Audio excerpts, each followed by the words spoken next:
Assalamualaikum warahmatullahi wabarakatuh.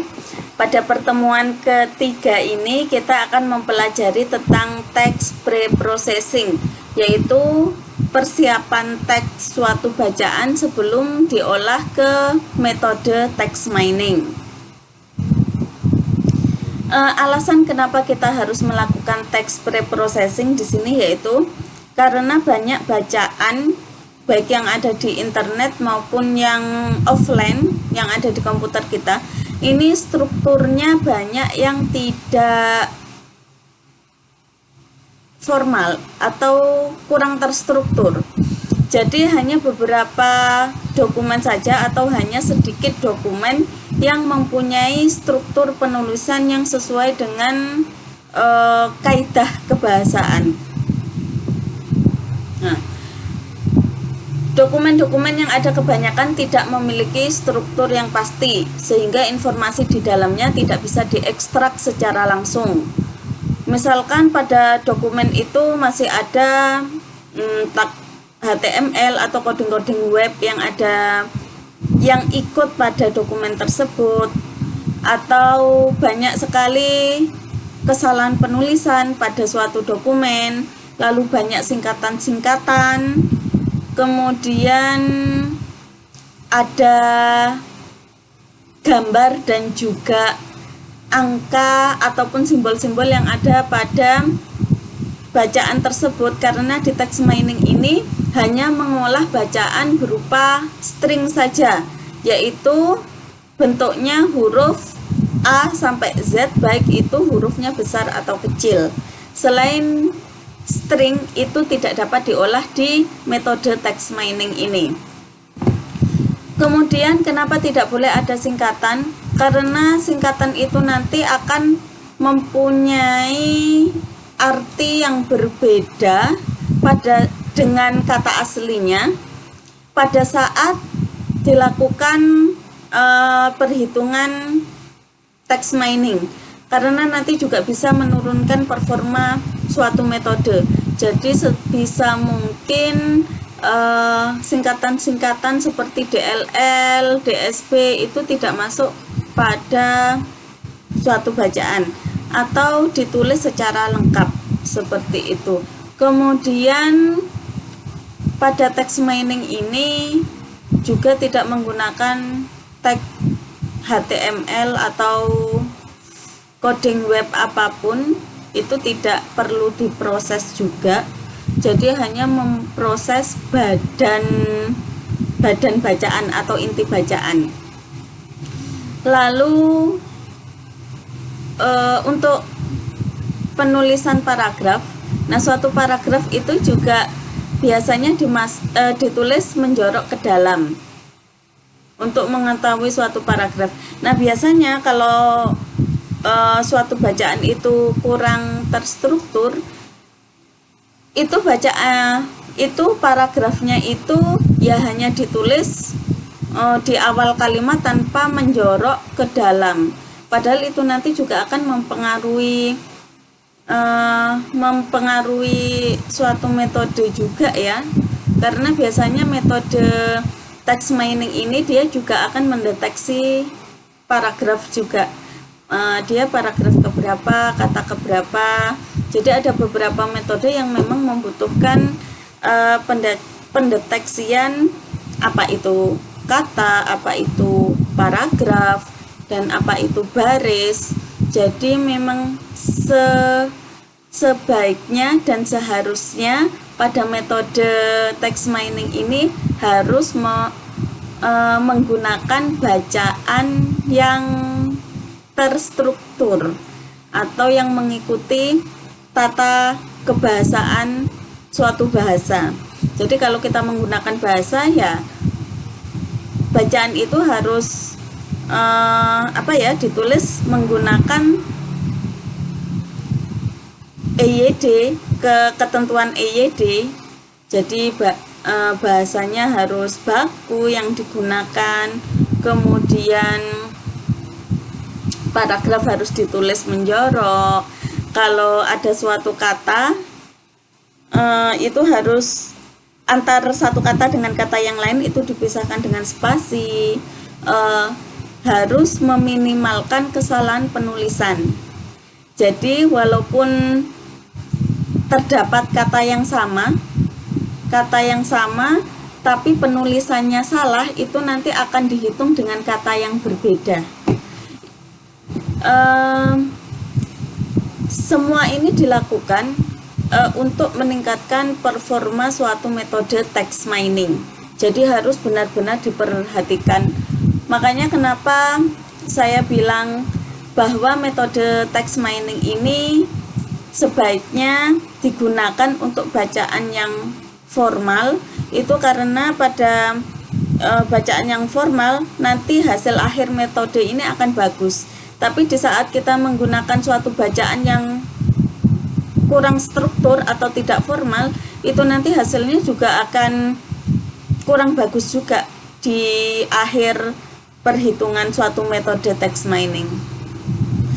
Kemudian alasan kedua, tidak semua kata mencerminkan makna atau isi yang terkandung dalam sebuah dokumen. Kalau ini mungkin contohnya kita mau menjelaskan apa tapi kata yang dimasukkan apa, seperti itu. Atau seperti ini, pada saat kita belajar text mining seperti ini, harusnya kata-kata atau bahasan yang kita masukkan yaitu tentang text mining, metode-metode text mining, kemudian tahapan text preprocessing, mungkin seperti itu. Tapi karena kita di text mining ini perlu mempelajari struktur bahasa, maka pada pembelajaran text mining ini juga dimasukkan sebuah teori atau pelajaran mengenai suatu bahasa. Tapi karena kita mempelajari bahasa Indonesia, maka teori yang ditambahkan di sini yaitu bahasa Indonesia. Maka antara teori bahasa Indonesia dengan teori text mining ini kan juga berbeda makna. Jadi kalau kita sebagai manusia mungkin sedikit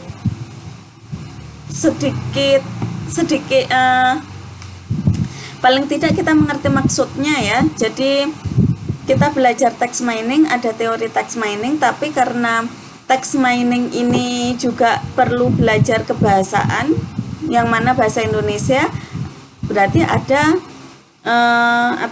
ada teori bahasa Indonesia. Tapi untuk komputer, nah ini kadang bingung, kok ada text mining, kemudian kok ada bahasa Indonesia. Jadi untuk pengenalan pada komputer di sini juga rancu juga. Jadi kenapa di sini disebutkan tidak semua kata mencerminkan makna atau isi yang terkandung dalam dokumen, maksudnya seperti itu. Karena pada suatu bahasan tidak hanya satu bahasan saja yang dibahas, tapi melainkan juga ada beberapa bahasan yang perlu dimasukkan pada suatu bahasan. Kemudian preprocessing diperlukan untuk memilih kata yang akan digunakan sebagai indeks. Jadi ada banyak metode text mining yang memerlukan bobot atau indeks suatu kata. Nah, untuk perhitungan bobot suatu kata ini maka perlu dilakukan preprocessing data. Memang ada beberapa metode juga yang tidak membutuhkan bobot juga. Maka di sini tahapan preprocessing juga tidak memerlukan tahapan hingga pembobotan. Jadi tergantung metodenya. Jadi preprocessing ini ada 6 tahapan, tapi tidak semua tahapan harus dikerjakan, tergantung dari metode text mining yang akan kita gunakan. Jadi metode text mining yang akan kita gunakan nanti butuh apa. Kalau butuh bobot, berarti kita melakukan text preprocessing data ini mulai awal hingga akhir sampai pembobotan. Tapi kalau seandainya tidak butuh bobot suatu kata, maka tahapan text pre-processing yang digunakan tidak sampai akhir, mungkin hanya 3 tahap. Saya ulangi lagi. Jadi semua langkah yang kita lakukan di text pre-processing ini tergantung pada metode text mining yang akan kita gunakan. Jika pada metode text mining yang akan kita gunakan itu membutuhkan bobot, maka langkah text pre-processing yang akan kita jalankan, yang akan kita lakukan itu dimulai dari awal hingga akhir sampai pembobotan, sampai ketemu. Kemudian yang jika metode text pre-processing yang akan kita gunakan ini tidak membutuhkan bobot atau indeks, maka langkah pre-processing data yang kita lakukan tidak seluruhnya, tidak sampai pembobotan, mungkin hanya dua tahap atau 3 tahap cukup. Jadi saya ulangi lagi, text pre-processing yang akan kita lakukan di sini tergantung dari metode yang kita gunakan. Kemudian indeks ini adalah kata-kata yang mewakili dokumen yang nantinya digunakan untuk membuat pemodelan untuk information retrieval maupun aplikasi text mining lain. Kemudian untuk definisi pemrosesan teks atau text pre-processing adalah suatu proses pengubahan bentuk data yang belum terstruktur menjadi data yang terstruktur sesuai dengan kebutuhan untuk proses mining yang lebih lanjut. Contohnya di sini yaitu sentimen analisis, peringkasan, clustering dokumen, dan lain sebagainya. Jadi secara garis besar text pre-processing ini kan melakukan suatu proses pengubahan bentuk data yang belum terstruktur menjadi data yang terstruktur. Jadi dari bacaan yang akan kita gunakan, jika bacaan itu belum terstruktur, misalkan mulai dari paragrafnya belum benar, ya berarti kita benarkan. Kemudian jika ada kesalahan kata, kita benarkan. Kalau ada singkatan-singkatan itu bisa kita hapus atau kita tulis secara lengkap seperti itu. Jadi di sini mengubah data yang belum terstruktur menjadi terstruktur. Bentuk terstruktur lain dari bacaan yang sudah sesuai dengan format kita olah sehingga data itu siap digunakan dan diproses menggunakan metode lebih lanjut. Ini definisi dari text pre-processing.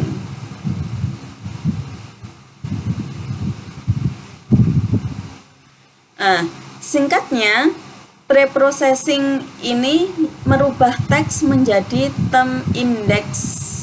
Jadi merubah teks yang ada menjadi kata-kata yang terindeks seperti itu. Tujuannya di sini menghasilkan sebuah set term index yang bisa mewakili dokumen. Karena nanti tidak semua kata yang ada di dokumen itu akan digunakan pada proses selanjutnya. Hanya kata-kata yang penting saja atau yang mewakili dokumen itu nanti yang akan digunakan untuk proses ke metode selanjutnya. Kemudian untuk langkah-langkah text pre-processing, langkahnya di sini ada beberapa. Yang pertama dari dokumen yang ada. Jadi kalian harus menyiapkan dokumen dulu yang akan digunakan apa. Misalkan apakah dokumen itu bentuknya jurnal atau tweet atau novel atau apapun, pokoknya kalian harus menyediakan datanya, dokumen. Kemudian dari dokumen yang ada kita lakukan parsing. Parsing di sini kita menyiapkan menyiapkan atau menentukan inputan data dari bacaan yang ada. Apakah inputan dokumen yang akan kita gunakan itu apakah satu bab, apakah satu paragraf, apakah satu kalimat, apakah satu baris. Jadi ini ditentukan di parsing ini. Lalu kita melakukan tahapan lexical analysis atau biasa disebut tokenisasi. Nah, tokenisasi di sini kita menghasilkan token-token atau kata per kata dari bacaan. Lalu tahapan yang ketiga yaitu stop word removal. Di sini yaitu menghapus kata-kata yang tidak penting. Jadi hasilnya kita mengambil kata-kata yang penting pada suatu bacaan saja. Nah, dari stop word removal ini kita bisa langsung melangkah ke stemming, tahapan stemming, atau kita ke tahap pendeteksian frase. Kalau pendeteksian frase ini kita melakukan deteksi frase ya. Frase yaitu bisa maksudnya kita melakukan pendeteksian dua kata atau lebih untuk dijadikan satu kata. Nah, biasanya untuk frase detection ini jarang sekali digunakan. Nah, kalau tidak menggunakan tahapan frase detection, ini langsung ke tahapan stemming. Stemming di sini maksudnya yaitu kita menjadikan kata yang di dokumen itu menjadi kata dasar. Apapun katanya, jadi kita mencari kata dasar. Lalu setelah itu kita lanjutkan ke tahapan weighting atau pembobotan. Nah, dari pembobotan ini kita bisa menghasilkan indexing. Kita menuju ke tahap pertama yaitu tahap parsing. Tulisan dalam sebuah dokumen bisa jadi terdiri dari berbagai macam bahasa, karakter, maupun berbagai macam format. Sering juga dalam suatu dokumen yang sama berisi tulisan dari beberapa bahasa. Misalkan sebuah email berbahasa Indonesia dengan lampiran PDF berbahasa Inggris. Parsing dokumen berurusan dengan pengenalan dan pemecahan struktur dokumen menjadi komponen-komponen terpisah. Pada langkah pre-processing ini, kita menentukan mana yang dijadikan satu unit dokumen. Jadi seperti saya jelaskan tadi, kita di sini menentukan data input kita. Satu dokumen itu maksudnya apa? Apakah satu dokumen itu maksudnya satu baris? Apa satu dokumen itu satu kalimat? Apa satu dokumen itu satu paragraf? Apa satu dokumen itu satu tweet? Apa yang dimaksud dengan satu dokumen itu satu bab? Apakah satu dokumen itu satu subbab? Apakah satu dokumen satu buku? Dan lain sebagainya itu ditentukan di parsing ini.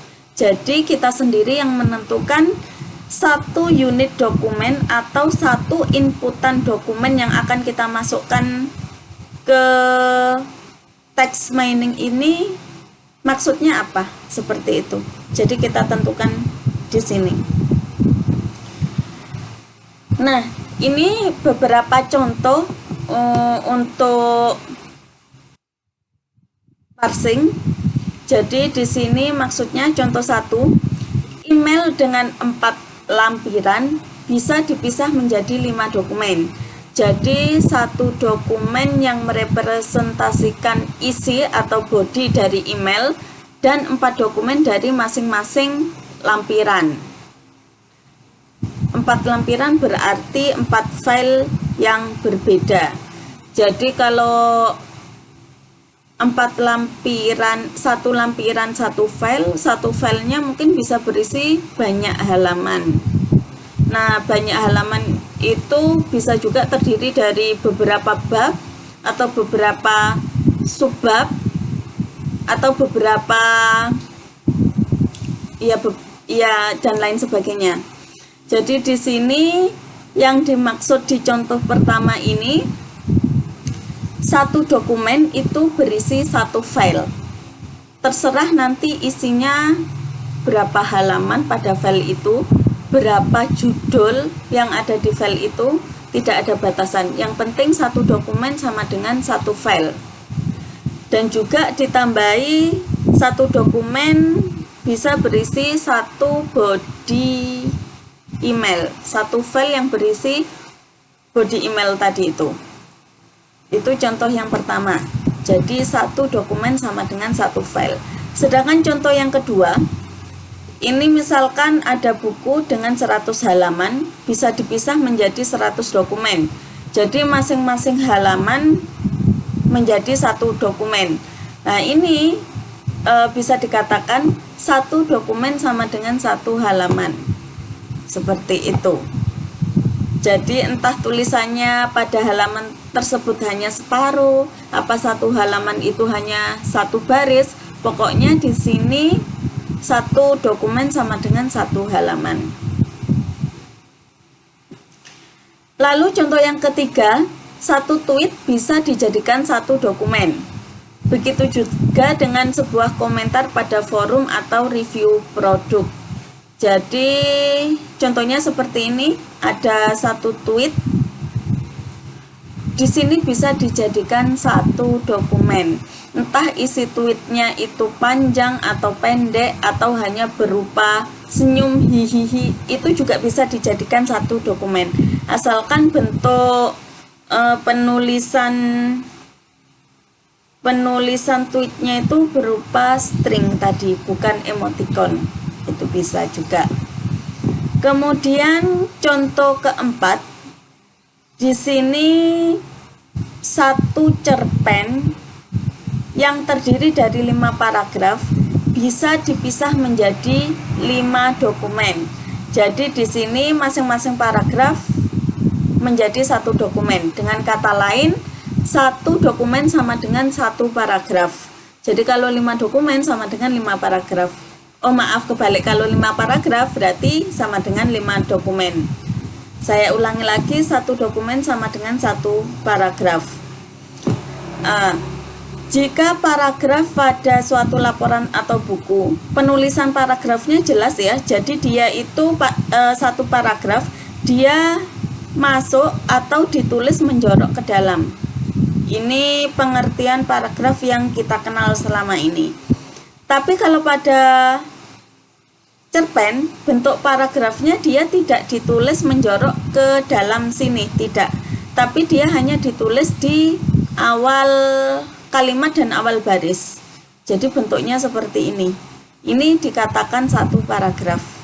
Jadi kenapa di awal tadi saya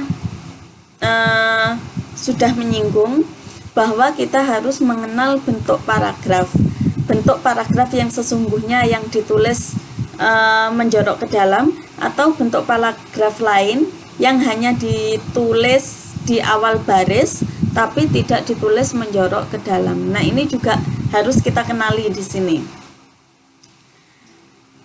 Nah, ini untuk penanda penulisan paragraf.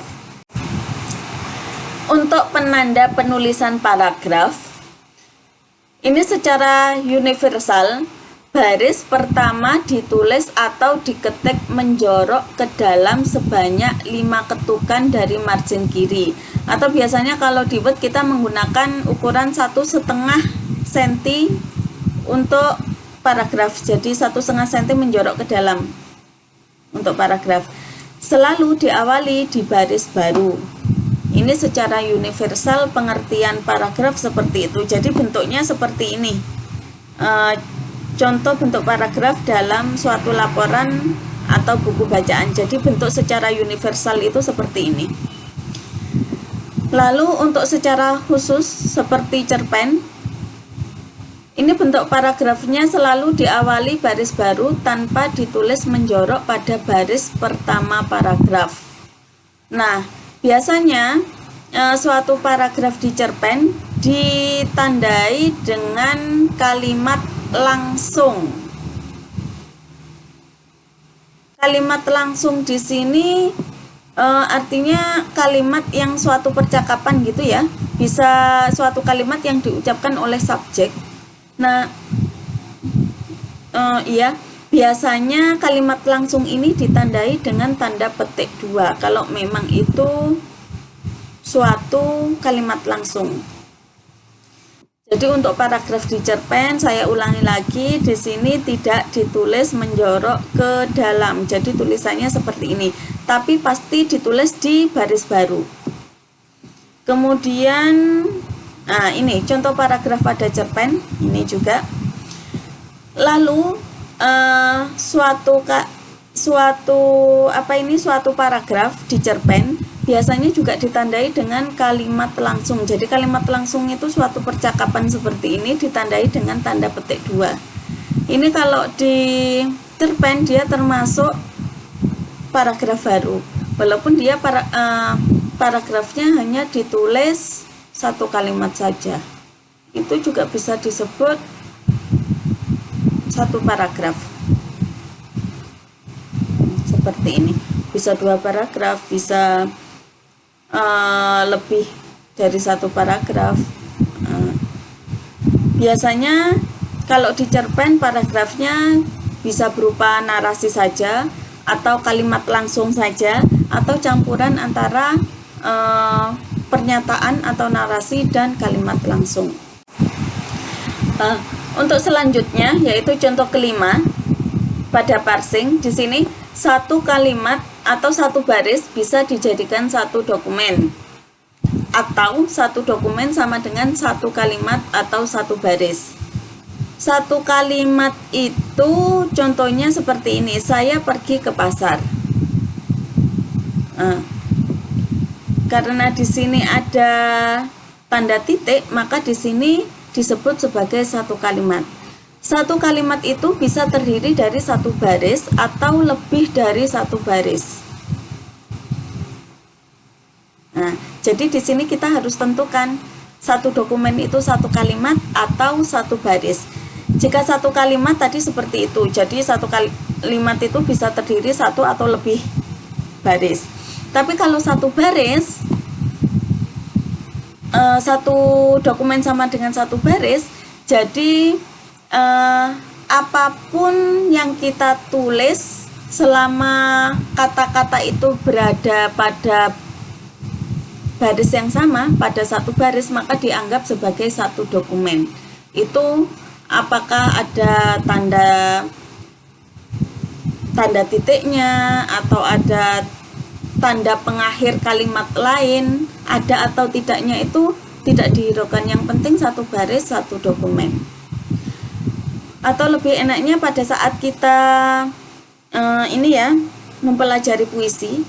Nah, puisi itu kan biasanya terdiri dari bait ya. Satu bait biasanya terdiri dari 4 baris. Nah, untuk pada puisi itu kan tidak ada penanda akhir kalimat seperti titik, tanda tanya, atau tanda seru. Nah, itu bisa digunakan sebagai contoh untuk input data berupa satu dokumen sama dengan satu baris, seperti itu. Lalu untuk penanda satu dokumen sama dengan satu kalimat atau satu baris, kita kenali penanda kalimat. Di sini suatu kalimat diawali dengan suatu kata, pasti ya. Jadi bukan hanya satu huruf, tapi berbentuk kata. Nah, kata di sini merupakan kumpulan beberapa huruf. Jadi bukan hanya satu huruf saja. Suatu kata dapat terdeteksi jika terdapat kumpulan beberapa huruf hingga bertemu dengan tanda baca, misalkan koma atau titik 2 atau spasi. Maka kumpulan huruf tersebut dianggap suatu kata. Jadi satu kata itu kumpulan dari beberapa huruf sampai dia itu ketemu spasi. Gampangannya seperti itu. Kalau sudah ketemu spasi berarti itu dikatakan sebagai satu kata. Jadi satu kata dengan kata yang lain itu dipisahkan dengan spasi atau tanda baca koma atau titik dua atau yang lainnya. Kemudian sebuah kalimat dapat ditulis di awal baris baru. Kemudian suatu kalimat dapat diakhiri dengan tanda baca, titik, tanda tanya, dan tanda seru. Jadi, jika terdapat kumpulan kata dan berakhir dengan tanda baca di atas salah satu dari tanda baca tersebut, maka dapat dihitung sebagai satu kalimat. Kemudian kalimat baru bisa juga ditulis tidak di awal kalimat tapi di tengah kalimat atau di akhir kalimat. Nah, di sini untuk mendeteksi kalimat yang berada di tengah, ini dapat dimulai setelah tanda baca yang mengakhiri kalimat. Jadi kalau misalkan ada tanda baca titik atau tanda baca seru atau tanda baca tanda tanya, itu kata selanjutnya itu bisa disebut sebagai kalimat baru. Nah, suatu kalimat biasanya juga tidak terdapat tanda baca sama sekali, tetapi menggunakan tanda pengenal baris. Maksudnya, pernyataan yang ditulis dalam satu baris mempunyai arti satu kalimat, seperti tadi yang sudah saya singgung, seperti puisi. Jadi pada puisi itu dia tidak mengenal tanda baca, tapi dia menggunakan penanda baris. Jadi satu baris itu artinya ya satu kalimat, walaupun itu tidak ada tanda bacanya. Kemudian pada cerpen, suatu kalimat atau paragraf baru ditulis dengan kalimat langsung yang ditulis di awal paragraf dan diapit dengan tanda petik 2. Bisa terdiri dari satu atau beberapa baris. Tadi sudah saya singgung juga. Biasanya kalimat di cerpen diakhiri dengan tanda titik lebih dari satu seperti ini. Jadi contohnya kalimat pada cerpen, kalau dia merupakan kalimat langsung diawali tanda petik 2. Nah, dan ini hanya satu baris saja. Sejak lupus nemu uang 1000 di kantong celana papi. Nah, ini diakhiri tanda titik yang jumlahnya lebih dari satu. Ini juga bisa dikatakan satu kalimat. Kemudian contoh yang kedua di sini terdapat kumpulan kata-kata yang membentuk kalimat. Jadi di sini mereka tidak bisa membaca tanda tanya. Ini merupakan kalimat merupakan satu kalimat yang merupakan kalimat langsung diapit tanda petik 2. Kemudian di sini seru anak itu dengan heran.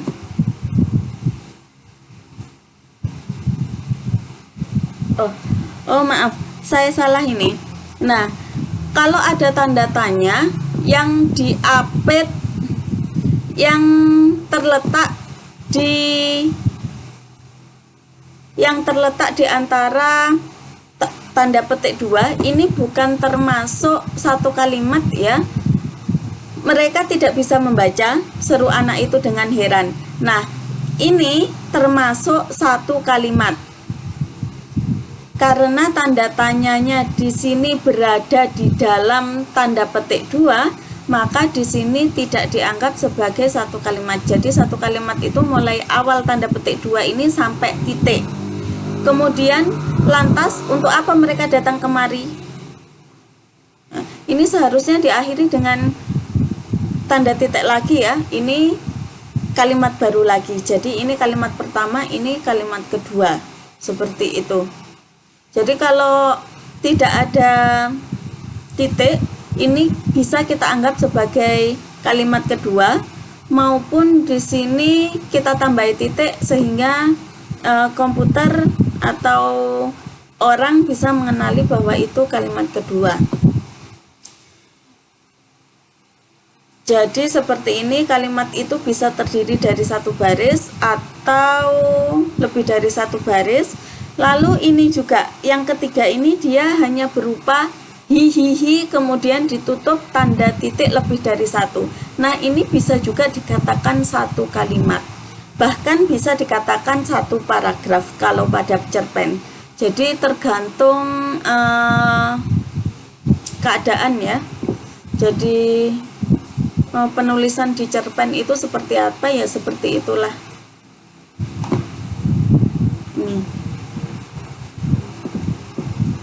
Kalau sesuai ejaan EYD seperti ini tidak boleh dikatakan sebagai paragraf sebenarnya ya. Paragraf itu biasanya tersusun minimal 2 kalimat. Tapi karena ini di cerpen ya, karena cerpen penulisannya tidak sesuai struktur tadi itu, ya dianggap saja bahwa ini satu kalimat, bahkan bisa dianggap ini satu paragraf.